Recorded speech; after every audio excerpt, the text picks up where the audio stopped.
Chapter 3. The Rider's recon mission goes perfectly. They make it to the island by early afternoon, crescent shores peeking out from above the waves. Jack watches as everyone raises above the cloud line as if by some hidden command. They all lean over their saddles, their dragons narrowing their eyes on the landmass as they silently glide closer. Jack turns, staring down at the island ahead of them.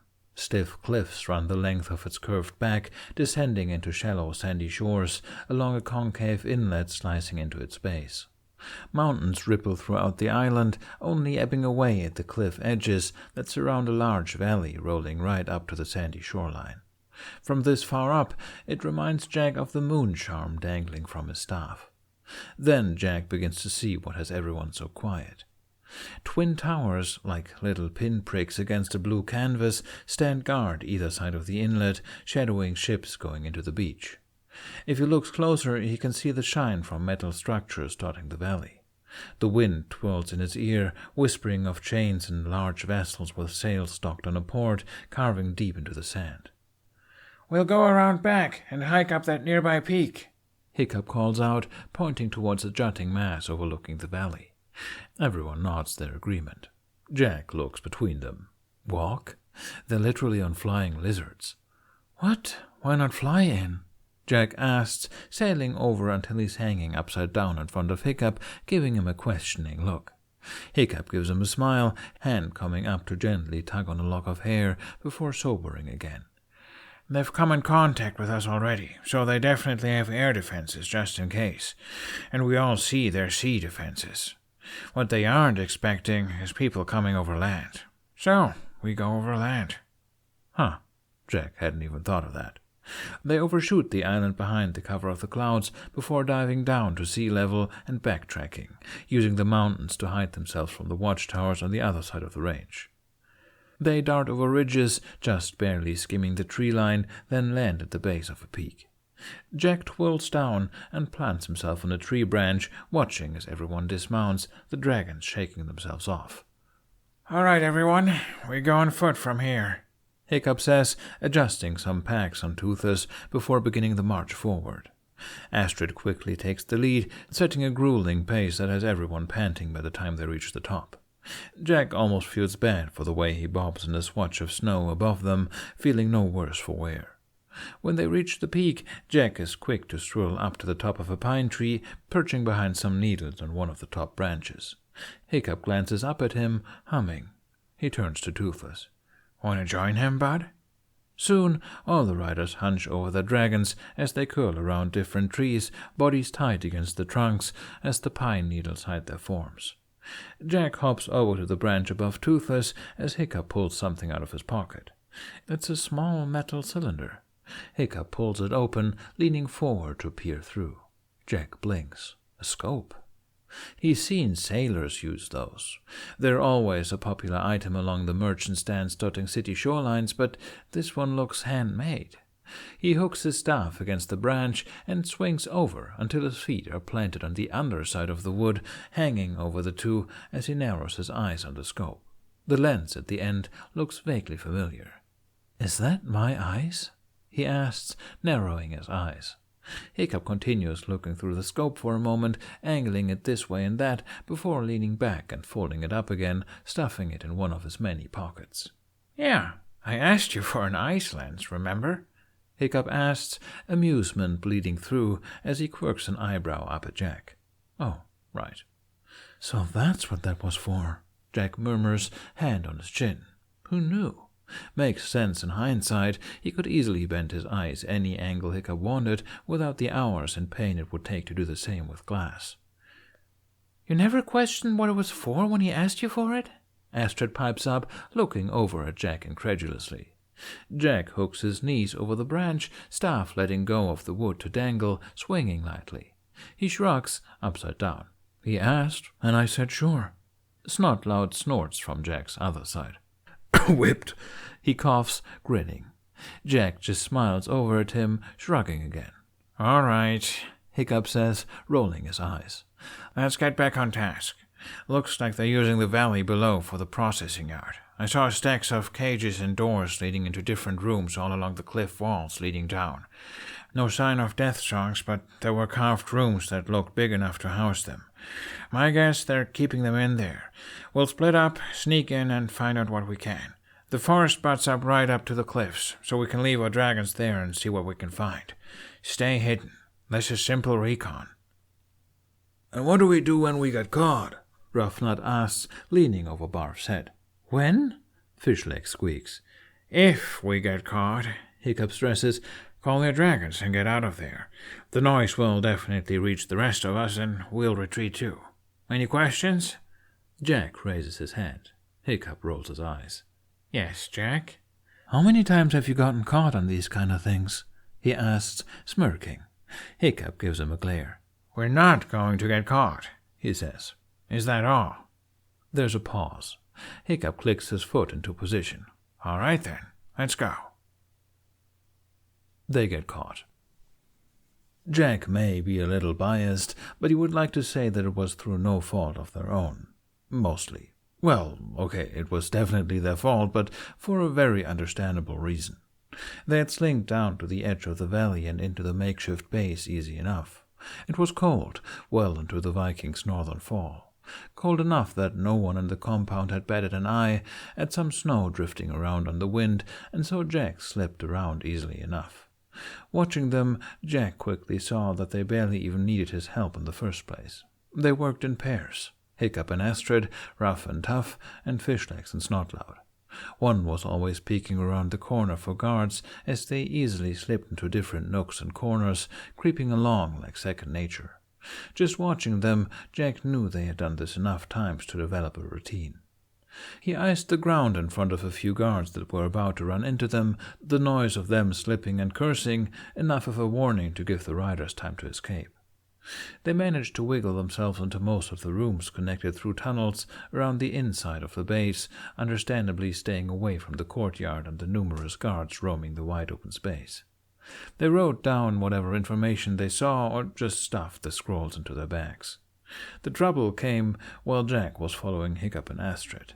He had taken a sweep of the courtyard, only finding mostly empty cages with a dragon or two moping around in the locked cells before quickly becoming bored.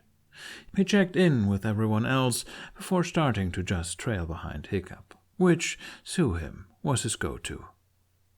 The people of Berg joke around about him being impatient, becoming bored too quickly. Astrid's mom tried to teach him how to cook once. Jack kind of wanted to bang his head against the wall, only 10 minutes in. But, in all honesty, Jack can sit still and watch something for days on end. Easily, like breathing. Jack thinks it's simply the difference in expectations. No one's looking to him for anything when he's just watching. He's free to sink into the haze of his mind, time rippling over him like a blanket. There's a perch in the forge that he frequents when Hiccup's working. Coincidentally, a perch just like it appeared in Hiccup's room next to his desk just a few weeks after Jack started the routine of using his little forge spot. When he asked Hiccup about it, the man had just shrugged with a smile and said it had been there the whole time. Jack remained suspicious. Anyways, whenever he feels bored, one of the things he does is sit on his little perch and stare at whatever Hiccup seems to be doing. He's been told he goes stone still and often doesn't blink for hours at a time. This has led to Hiccup beginning to call him my little gargoyle, which, Jack doesn't know if he should be offended by that or not. Jury's still out. The back of Jack's mind had whispered at him once that he seemed to be developing a pattern, following Hiccup in his snow cloud, watching him work on his perches. Jack very consciously decides not to think too hard about it. Anyways, he's following Hiccup and Astrid when they finally find the Deathsongs. They sneak through some back tunnels and end up popping out right into the large holes on the wall that Hiccup was describing. The large inlets are connected by doorways through either side and doors through the back. Hiccup and Astrid slip through one of the back doors, carefully inching in close behind them, only to freeze. A Deathsong lays chained in the middle of the floor, muzzled. Jack floats in and sees what looks like some weird amber substance covering the walls, ceiling, and the bars over the entrance looking out into the courtyard. Man, I hate being right, Hiccup mutters, staring forlornly at the dragon. It whips its head around at the noise, screeching. Jack sees Hiccup and Astrid's eyes widen, and then they both dive behind a crate just as the dragon starts hacking, trying to spit up something. The amber oozes out of the holes of its muzzle, hardening to chunks that join the substantial pile on the floor. Oh, so that's where that stuff comes from. Hiccup and Astrid peek behind the crates. Jack sees them relax slightly as they realize it can't spit anything at them. "They don't look like they're being killed for parts," Astrid whispers. "What do you think they're using them for?" Hiccup narrows his eyes, thinking. The wind blows some noises over Jack's way. He hears screeching from one of the cages outside and the sound of grating metal coming from the hole to the left. He darts down and blows a small breeze against Hiccup and Astrid's backs, pushing them towards the cell next door. It only takes a few moments for them to get his message, and with a quick look of thanks thrown Jack's way from Hiccup, they slink over to the next cell. They dart behind some crates, just in time to see two men drag in a tied-down Gronkle. The Deathsong in the cell strains against its chains, hissing and spitting at the guards. A third guard with a spear approaches the dragon, poking it harshly against its hind legs. "Sing!" she grunts. The Deathsong just jerks away from her spear, snarling, straining against the chains. The guard growls, turning towards the other two. "This is never gonna work." "Forget the singing. Boss wants us to focus on the firing command. Go on," one of them grunts. The third guard sighs, then turns back towards the Deathsong. She stomps the butt of her spear against the ground in a weird pattern. The Deathsong zeroes in on the rhythm. The guard grins. "That's right. Spit at the Gronkle, okay?" Then she slowly reaches up and unclips the muzzle. The minute the muzzle is off, the Deathsong screeches and begins firing at everything in sight. The tail of the Gronkle, the guard up front, and one of the guards by the entrance all get hit, along with most of the wall looking out into the courtyard, the amber splashing up onto the ceiling. The last guard starts forward, diving for the muzzle.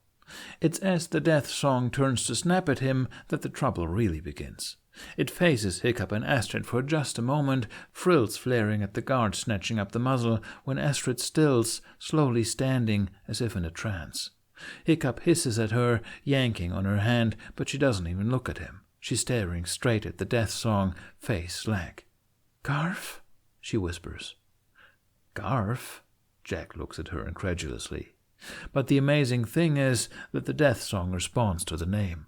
It freezes before turning its head to look right at Astrid. Jack half expects the thing to goop her up with its weird amber substance, but instead it trills, gurgling out a lilting and sad little tune, eyes wide and haunting. Jack's snowflakes flutter a bit in mid-air. They had raised a Deathsong once, he remembers. Apparently they and Stormfly became close. Jack sees Hiccup pause at this, eyes widening as he stares at Garf as well. The guard, of course, chooses this time to look over at whatever has the Deathsong's attention. His eyes promptly bug out of his head. "Intruders!" he screams, scrambling for his spear. That's approximately when all hell breaks loose. Garf whips back around to the guard and roars, firing amber chunks everywhere. Jack can hear the thundering of footfalls racing towards the chamber, yells echoing around the rock walls as dozens of men burst into the room. Hiccup and Astrid dash back the way they came as the men get distracted by Garf. Hiccup pauses at the door, turning to stare at Garf with a pained expression. He whispers something and then turns and flees. Jack rushes out to the courtyard to see the whole base in a frenzy. Rough and Tough are on one of the upper levels fighting with some guards. Men on the watchtower scream out just as Jack sees Barf and Belch descend from the forest above, tearing away the men from their riders. An explosion goes off to his right, and Meatlug's roar bounces off the cliff walls. The giant crossbow holding metal nets clinks into place. Snotlout is locked sword to sword with 3 men as the crossbow lines up with Hookfang. The sound of groaning metal reverberates low and threatening off the stone walls. A look up shows a giant chain roof being cranked out over the whole base. It looks like they could use some help. The sun drowns in a pool of storm clouds, and everyone looks up, momentarily confused to see a blizzard forming right over their heads. There's nothing natural about it. It sweeps in and swallows the sky between one breath and the next, clawing at the ground hungrily. Jack can feel a tug somewhere in the center as storm gales and icy shards get ripped from his wail, the sound swirling into the howl of a winter storm. The riders recover first, using the distraction to break away from the guards and hop onto the dragons. The metal net above them grinds to a halt, the sound of scraping metal piercing in the din, jammed from the ice that's racing over every surface like rushing water. The crossbow tries to fire, but stumbles to a stop halfway, stuck grinding against the frozen gears with a pained sound. In the time it takes the operator to break apart the ice, Toothless has already ripped the contraption in two with a plasma blast. The dragons beat their wings fervorously, the wind curling under their bodies, buoying them against the slicing snowstorm and up above the clouds into a late afternoon gloom. Jack drags himself upwards towards them, materializing over their heads. He falls a few feet before the wind catches him, panting hard as he clutches his staff, still glowing as the storm rages on below. The storm clouds stretch out like a whole army docked right over the hunter's island. Jack blinks away spots. He can feel as his eye slowly clutches their base in a vice grip, crackling. He may have overdone that a bit. A hand grabs his shirt and drags him down into a chest. He blinks, breath slowly steadying as he leans into Hiccup's hold. "Are you all right?" Hiccup asks, tilting his head away to try and catch Jack's eyes. Jack looks up at him. He has those worry lines across his forehead, eyebrows furrowed. Even his nose is scrunched up a bit. Jack smiles, sagging. "I'm fine, Plumdrop," he murmurs. He unclenches his hand from his staff as the glow slowly fades. He shakes his head out a bit. "Just usually don't push something that big out so quickly." Jack glances around him, looking over the rest of the riders. They surround Hiccup, leaning out of their saddles, worried faces looking him over. His eyes go wide, blinking at the reaction. Something in his cold heart thaws. Jack can't explain it, but in that moment he feels the warmth of a fire along his skin, and for a second he gets a flash. Sitting by the home hearth with that little girl scrapes along his arms as a woman ruffles his hair. She gives him a bowl of soup, and then the feeling is gone. "Jack?" Hiccup says, voice echoing for a second, everything slowly spinning back into focus. "You sure you're all right?" Jack shakes his head, eyes flicking back to Hiccup. "Yeah," he says, a little faintly. "Yeah, I'm all right. Are you guys?" "Yeah, until everything randomly went to shit," Snotlout barks. "What even happened?" Astrid's face turns stormy. "They have Garf." Snotlout's face falls. "Oh," he murmurs. Fishlegs opens his mouth, but takes one look at Astrid and shuts it again. Jack would like to say he offered the group some comfort after that, but in reality he quickly found his current form too heavy to keep up and burst back into snow, stumbling along the wind as everyone silently glided back to the edge. They stumble home by nightfall, tails literally and figuratively tucked between their legs. Astrid immediately storms into the main hut, the rest walking hesitantly behind her. Jack doesn't reform until he's inside the main room, flopping onto one of the ceiling beams, eyes heavy. Toothless wiggles his haunches before leaping up to join him, settling down on a nearby ceiling beam with a worried warble. Jack gives the dragon a weak thumbs up. The moon peeks through the doorway, a sliver of light darting along his ankle. He snorts, surly, jerking his foot away, like the moon's going to care at all about how he uses his magic now. The wrapping around his feet feel constricting, the jewelry laden across his body weighing him down now in a way he isn't quite used to. They're talking down below.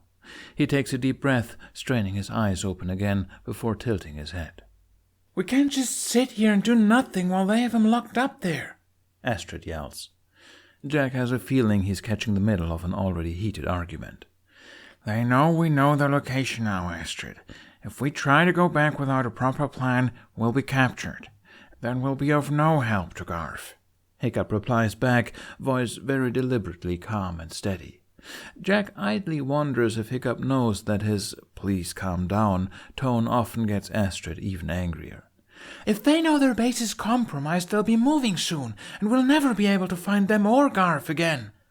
Astrid shouts back hotly, practically growling. Case in point. No, we're fine there, Snotlout huffs out. They'd have to actually be smart to move bases, and when snooping through the logs, I found out apparently they're trying to capture and train Deathsongs. So, idiots. We're fine. That actually makes a lot of sense, Hiccup mutters. This could be bad if they succeed. Fishlegs pipes up, voice high and worried. Deathsongs lure in dragons from miles around and trap them before they can get control over themselves again. If they train one, they'll be able to sail around and lure in dragons from nearly all across the archipelago with minimal resistance. Nowhere would be safe. Lucky for us, they haven't gotten far, Hiccup says. Those Deathsongs Astrid and I found were far from trained. We still have time to shut down the operation before this new method yields some results. Someone else responds, but the answer drifts into background noise, the sounds fuzzy and far away. Jack's eyes roll over to stare at the ceiling, counting the grooves in the wood. Usually, a storm of that caliber is no problem for him. Jack, though, has a sneaking suspicion that ripping it out of himself in 2 seconds flat versus letting his magic build up to it is a big difference. Note taken. Give himself a bit of a warning next time. The wind brushes back his hair, flittering with the worried whine across his skin. He strains to lift his staff, swinging the hook in gentle circles above him, the little rocks and crystals sparkling against the low ambient light. Yeah, I know. Be more careful next time, he mutters, sparing the wind a small grin. He can feel the irritation rolling off of it, and it tugs on his hair in a huff before laying itself over him like a blanket. He sighs out, wiggling his finger through the breeze. Thanks, he murmurs. He lays there, eyes half-lidded. The talk down below has dribbled away, leaving a heavy silence. He hears some furniture scraping around, and then someone pokes his dangling ankle. He blinks, leaning over the beam to peer down. Hiccup, standing on a chair on top of the table, had about a foot below him. His eyes are scrunched, worry lines torn from their overuse today. He smiles when Jack looks his way, hands giving his ankle a squeeze before letting go. Hey, Snowflake, he murmurs, voice low. Want to head to bed? That sounds like the best plan anyone has had all day. Everyone mutters their good nights, retreating to their huts. Jack stumbles up the stairs to Hiccup's bedroom, face planting onto the bed. He hears 2 distinctive snorts. It's comedic how he can't tell which one is Hiccup and which is Toothless. He sighs out, the sound of Hiccup shuffling around the room a soft backdrop.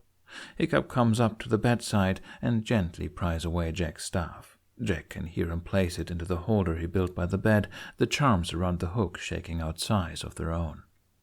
Then Hiccup's back, a warm presence above him, and Jack blearily feels him delicately start to undo his foot wraps, fingers unclasping his anklets, then his bracelets and his necklaces. Hands deftly lifting the burdens until the weight of the day is taken from his sore body. He turns his head as Hiccup sits on the edge of the bed, humming in thanks while the man leans over to undo his prosthetic. Hiccup gives him a smile, tossing the metal foot down carelessly onto the floor. Comfy? He asks, chuckling. Jack smirks, then shoots forward, arms wrapping around Hiccup's middle before dragging him onto the bed. Hiccup yelps in surprise, but Jack just curls himself around the Viking as much as possible, pressing his face into Hiccup's unruly hair. Now I am, he mumbles, a sly grin stretching on his face. Hiccup laughs, the action more felt than heard. He relaxes, hands around Jack, as his fingers start to trace little patterns. Jack falls asleep to the designs Hiccup spins along his back. Do you think Dad forgot about us? The little girl asks. They're both curled up against the cold seeping through the leaking walls, wood bed frame creaking as she wiggles around under the sheet, curling herself into a tight ball at his side, pressing into his warmth. Jack turns his head to look at her, frowning. Where's this coming from? She shrugs, tucking her nose into his shoulder. He scrunches his eyes, watches the way she tenses up, staring at his nightshirt. He twists until they're face to face. Well, that's just the silliest idea I've ever heard.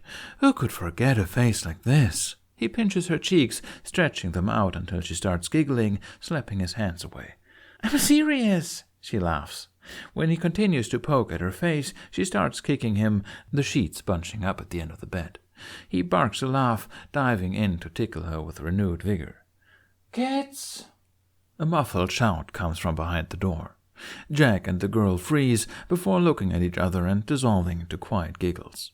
He grabs the blanket, tucking her in before sliding under, making sure her feet are covered.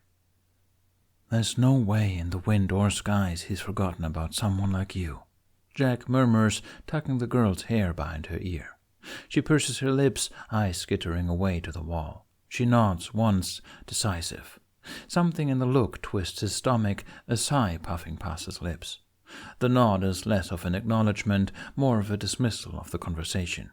Good night, Jack, she mumbles, shuffling her nose against his sleeve. He chuckles. Good night. He pauses, body freezing. He looks down at her again. Her brown hair, button nose, tiny rounded chin. He doesn't know her name. She opens her eyes, squinting up at him. Jack? Jack goes to take a breath. He chokes. His lungs suddenly feel full, suffocating, somehow boiling and stabbing with frostbitten pain at the same time.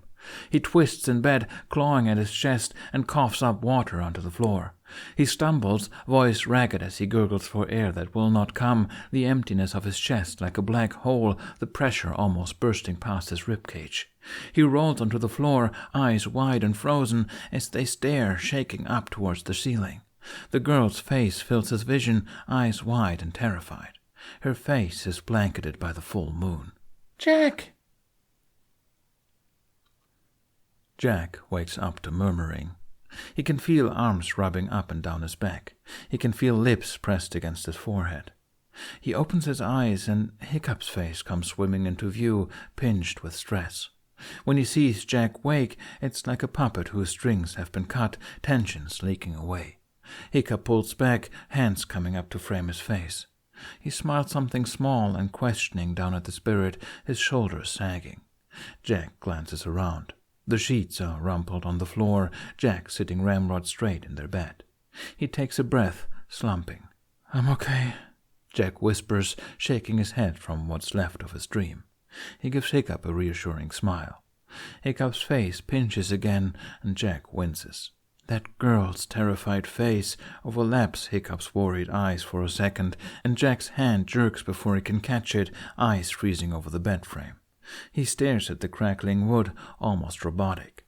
Hiccup doesn't break eye contact, doesn't even acknowledge Jack's slip-up. Bad dream? He asks, thumb stroking over Jack's cheek. Jack stares at Hiccup's chest, eyebrows knit together. He nods, somewhere far away, like he's watching himself from the outside, like he's that brown-haired boy still, sinking slowly into his new skin. I'm fine. Sorry if I woke you, he whispers. Hiccup's silent in front of him. His fingers scratch Jack's scalp lightly, rubbing away a headache Jack hadn't even realized was forming there. You want to talk about it? Hiccup asks. Jack tenses up more, if that's even possible, staring holes into Hiccup's chest. He doesn't know why he tenses, doesn't even know why he hesitates. He knows this isn't something he needs to hide. He just... He feels Hiccup lean forward and kiss him right between the eyes. He's been doing that a lot lately. This has been on your mind for a while, hasn't it? Hiccup rumbles. He doesn't sound reproachful, just observant. He sounds like he's approaching a skittish dragon, when he just talks to it, pointing out its behavior. You're snapping a lot lately. Have you eaten? I bet they didn't feed you in those pens. It's okay. We'll get you a nice dinner. Jack finally peers up at him. He feels wobbly doing it, like he might tip over, like he might look up and see a scowl on the face up there. He doesn't. He just sees a soft little frown, all understanding. How did you know? Jack asks, small. Hiccup sighs out a chuckle. His thumbs rub over the spot he just kissed. You keep your tension here, there and right under your eyes. Jack lifts up a hand absent-mindedly, running his fingers over the area. It feels numb. I'm not trying to keep anything from you, Jack stammers out. Because he's not, really. He doesn't even know what's happening to him, let alone how to explain it. He sees Hiccup's whole face melt slightly at that, falling into something that makes Jack dizzy. I know. Don't worry. We don't have to talk about it. Hiccup reassures easily. Jack starts. He works his throat, swallowing hard. I haven't worked through it yet. Okay. I'm here when you're ready, all right? Jack furrows his eyebrows again. He feels Hiccup smooth them back out. He looks back down at Hiccup's chest, hands coming up to grip at his shirt. How do you do that? Hiccup frowns, confused. What? You should be, I don't know, mad or something. Isn't it annoying, having to wait around all the time while I figure myself out? Hiccup huffs a laugh. He leans down until he catches Jack's eye, smiling something rueful. I should be asking you the same thing. What? I've been told many times I have a stubborn streak, Hiccup remarks dryly. Jack chuckles, starting to smile. Hiccup snorts at that. Glad to see you agree. He reaches down and wraps his hands around Jack's wrists. Jack looks up hesitantly, peeking out underneath his eyelashes. You don't have to tell me everything, Jack, but this isn't a one-way street. Odin knows the amount of times you've listened to my rants. I just want you to know you have an open ear with me, too. Jack stares and stares right into Hiccup's eyes. His face feels frozen. He doesn't think he blinks. He doesn't notice his vision turning fuzzy until a panicked look overtakes Hiccup's face. His hands come up and start wiping Jack's cheeks. Jack doesn't register what's happening until he sees Hiccup's hands come away with small bits of watered-down ice shaving off like snow piles right after it rains. Not quite slushy, not quite solid. He hasn't cried for over a century. Oh, hey, it's okay. Hiccup whispers, his voice coming through Jack's ears like he's underwater, floating underneath that lake again, ice in his lungs. That little girl crying out his name. Jack can't begin to put together what's besieging him, but one thing is becoming terribly clear. Jack starts. His voice is so small and ragged he swallows it, trying again. I think I lost someone. Hiccup blinks, hands stilling on his face. What? I think I lost someone. I started having dreams about them and I... Jack chokes. I can't remember who it is. I forgot. He hiccups, hands twitching until he has 2 handfuls of Hiccup's shirt. He looks up at him, desperate. I forgot her. He stammers, the words spilling out of his mouth before he can catch them, voice high and desperate, bordering on manic. I don't forget things, but I forgot her, and if I forgot her, I might forget you too. Hiccup opens his mouth, hesitates, and closes it again, mouth a thin line. There's a pause, and then he drags Jack forward, crushing him against his chest in a tight hug, beginning to rock them in a steady rhythm. Jack just stares, unblinking, hollow. Jack once had brown hair, once knew a little girl and a woman with brown hair too. He forgot her name, forgot the woman's name. He had forgotten her laugh, her hopes, her dreams. He had forgotten that he loved her. What else had he forgotten?